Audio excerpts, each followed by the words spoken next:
హరే కృష్ణ ఆత్మబంధువులకు ఈ మధ్యలో ఒక లేటెస్ట్ ఇన్ఫర్మేషన్ నేను స్టడీ చేశానండి. అదేంటంటే మామూలుగా వే ప్రోటీన్ అని చెప్పి మనం జిమ్ సెంటర్స్లలో ముఖ్యంగా అథ్లెట్స్ బాగా ఎవరు బాగా ఎక్సర్సైజ్ చేసేవాళ్ళు బాగా వాడుతూ ఉంటారు కదా. యాక్చువల్గా దాని గురించి కొన్ని నిజాలు మేము ముందు ఉంచబోతున్నాను. అదేంటే యాక్చువల్గా అది వే ప్రోటీన్ అనేది అంటే వెస్ట్రన్ కంట్రీస్లో వాళ్ళు చీజ్ తయారు చేసినప్పుడు మామూలుగా పాలను తోడు పెడతారనమాట. తోడు పెట్టి ఎనరోబిక్ లెవెల్లో చీజ్ తయారు చేస్తారు. మనం పెరుగు చేస్తాం కదండి.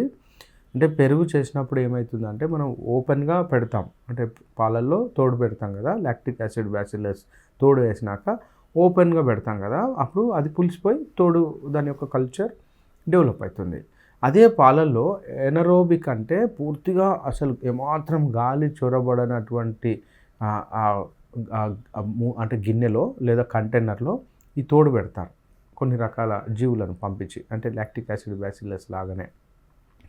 అది ఏం చేస్తారంటే ఎనరోబిక్ లెవెల్లో దాన్ని అంటే ఫెర్మెంట్ చేస్తుంది అనమాట. ఇది జరగడానికి 3 నుంచి 6 months పడుతుంది. అప్పుడు దాని నుంచి వేస్ట్ వాటర్ వస్తుంది అనమాట. ఆ వేస్ట్ వాటరు ఆ ఫార్మసీస్ లేదా ఫ్యాక్టరీస్ నుంచి బయటకు వచ్చి ఊరంతా బాగా వాసన వచ్చేదన్నమాట. అయితే ఊరంతా కంప్లైంట్ చేస్తూ ఉంటారు ఆ నీళ్ళ యొక్క వాసన దుర్గంధాన్ని భరించలేక. అయితే ఆ వేస్ట్ వాటర్ నుంచి కూడా మళ్ళీ వే ప్రోటీన్ అంటే మళ్ళీ ప్రోటీన్ను తీశారు, దాని పేరే వే ప్రోటీన్. సో ఈ వే ప్రోటీన్ కూడా ఈ అసలైన చీజ్ కంటే ఎక్కువ మార్కెట్ ఇప్పుడు. సో ఇందులో ఏముంటుందంటే ఎసెన్షియల్ అమైనో యాసిడ్స్లో అతి ముఖ్యమైనది ల్యూసిన్. సో ఇది మన శరీరం తయారు చేసుకోదన్నమాట. ఈ ఎసెన్షియల్ అమైనో యాసిడ్స్ మనం బయట నుంచి ఆహారంగా స్వీకరించాల్సిందే, శాకాహారులైనా మాంసాహారులైనా. సో శాకాహారులకేమో తక్కువ పర్సంటేజ్లో ఒక 100 గ్రాముల ఫ్లాక్స్ సీడ్స్ తీసుకున్నాం అనుకోండి, ఒక 1 గ్రాము కంటే తక్కువనే వస్తుంది. అంటే మీరు పప్పులు తీసుకున్నారనుకోండి 0.68 గ్రాము అనమాట 100 గ్రాములలో. సో ఫ్లాక్స్ సీడ్ కావచ్చు, కొంచెం మీరు సన్ఫ్లవర్ గింజలు కనుక తీసుకుంటే 1.68 1 గ్రామ్ కంటే ఎక్కువ లూసిన్ ఉంటుంది అందులో. ఏది 100 గ్రాములలో. కానీ అదే మీరు చికెన్కి వెళ్ళారనుకోండి, ఒక చికెన్ 100 గ్రాములలో 2 గ్రాముల లూసిన్ ఉంటుంది. 2 ఎగ్స్ తీసుకున్నారనుకోండి 1 గ్రాము ఉంటుంది లూసిన్.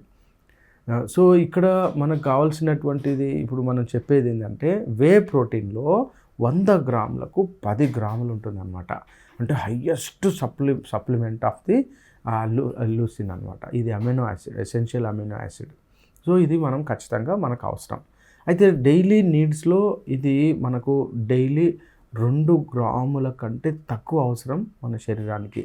2 గ్రాముల కంటే ఎక్కువ ఎప్పుడైతే తీసుకుంటామో అప్పుడు కిడ్నీ మీద మరియు లివర్ మీద లోడ్ పడడం స్టార్ట్ అవుతుంది. మీరు అబ్జర్వ్ చేయొచ్చు, చాలామంది అథ్లెట్స్ కావచ్చు, జిమ్ కోచ్లు లేకుంటే జిమ్లో చేసేవాళ్ళు తర్వాత వాళ్ళకు ఈ యొక్క నైట్రోజన్కి సంబంధించి, అంటే ఈ యొక్క అమైనో యాసిడ్స్లో నైట్రోజన్ ఎక్కువ ఉంటుంది కదా, అప్పుడు ఆ నైట్రోజన్ కిడ్నీ నుంచి బయటికి రావాలి.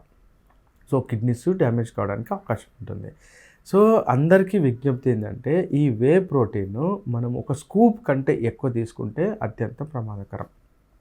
సో డైలీ లైఫ్లో ఒక స్కూప్లో మీరు వే ప్రోటీన్లో ఒక స్కూప్ అంటే నాకు తెలిసి ఒక 30 to 40 గ్రామ్స్ కంటే ఎక్కువ తీసుకున్నప్పుడు అందులో వచ్చే supply more than 5 gram. So మన డైలీ నీడ్ కంటే ఎక్కువ తీసుకుంటున్నాం కాబట్టి మనం ఏమనుకుంటామంటే వే ప్రోటీన్ తీసుకున్నప్పుడు సుమారు ఒక గ్లాస్లో 2 చెంచాలు వేసుకొని తాగుతాం కదా, అది ఉదయం ఒకసారి సాయంత్రం ఒకసారి కనుక తాగితే 4 స్కూప్స్ వస్తాయి.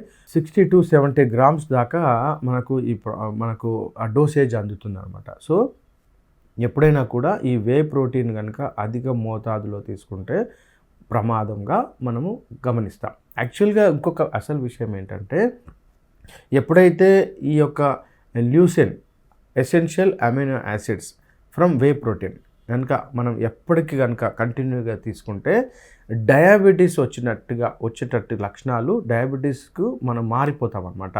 అంటే డయాబెటీస్ వచ్చేటువంటి పరిస్థితులను ఈ యొక్క వే ప్రోటీన్ తీసుకువస్తుందని లేటెస్ట్ అధ్యయనం. కాబట్టి తస్మాత్ జాగ్రత్త. ఎవరైతే డయాబెటిక్గా మారవద్దు అని అనుకుంటున్నారో వే ప్రోటీన్ను అత్యంత జాగ్రత్తగా వాడాలి. హరే కృష్ణ.